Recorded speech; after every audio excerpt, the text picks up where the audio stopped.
Friends, these last couple of weeks have offered us an opportunity for reflection on our own identities and on how we have been relating to the injustice in the world.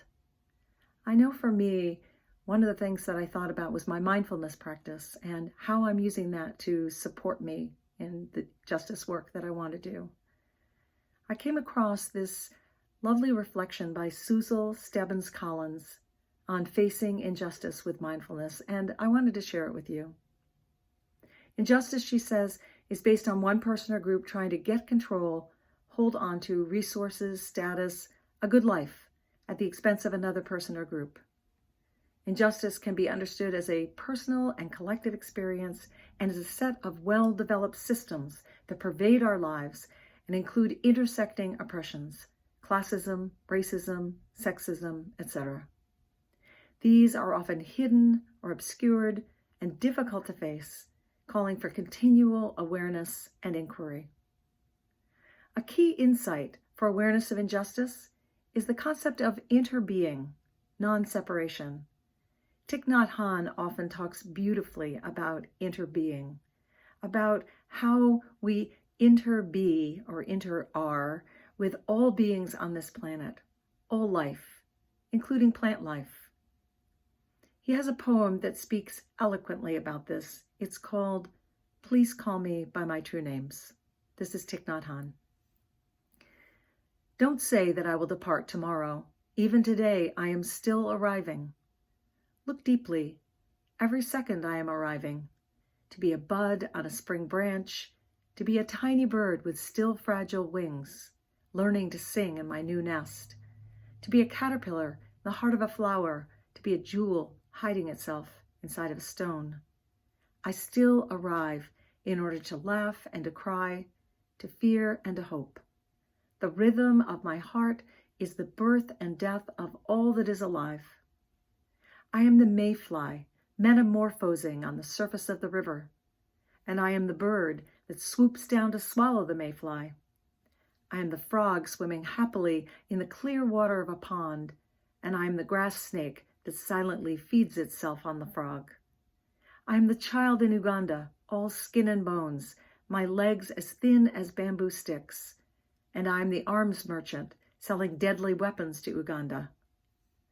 I am the 12-year-old girl, refugee on a small boat, who throws herself into the ocean after being raped by a sea pirate. And I am the pirate, my heart not yet capable of seeing and loving. I am a member of the Politburo, with plenty of power in my hands, and I am the man who has to pay his debt of blood to my people dying slowly in a forced labor camp. My joy is like spring, so warm it makes flowers bloom all over the earth. My pain is like a river of tears, so vast it fills the 4 oceans. Please call me by my true names, so I can hear all my cries and my laughter at once, so I can see that my joy and pain are one. Please call me by my true names, so I can wake up, and so the door of my heart can be left open, the door of compassion. Thich Nhat Hanh. When we look at the pirate's story, at the causes and conditions that would have produced the pirate's actions, we may judge them. Ultimately, developing compassion includes learning to act skillfully to stop the pirate from harming others, acting to free him from the causes and conditions that pushed him in that direction. All the causes and conditions of history and society ripple through us from our ancestors, parents, family, friends, classmates, school, workplace, the media, etc. We may not even know where our thoughts, attitudes, and emotions come from. They may very well be unconscious. We need to work to recognize and transform our guilt, fear, anger, and other strong emotions so they don't dictate our actions or inactions with regard to injustice. Desmond Tutu observed that in order to free the blacks from apartheid, Mandela realized he had to free the whites from their fears, that this is necessary for all of us. We need to face and transform both sides of marginalization and privilege. People in marginalized groups more often face direct indignities, deprivations, and violence based on their identities. Those of us with privilege often experience grasping, illusion, separation, guilt, fear, and manipulated or misplaced anger. As people with privilege, we need to actually be present with injustice, be with the experiences, listen to people's stories, the impacts, place ourselves where it happens, and learn to be aware and act with compassion.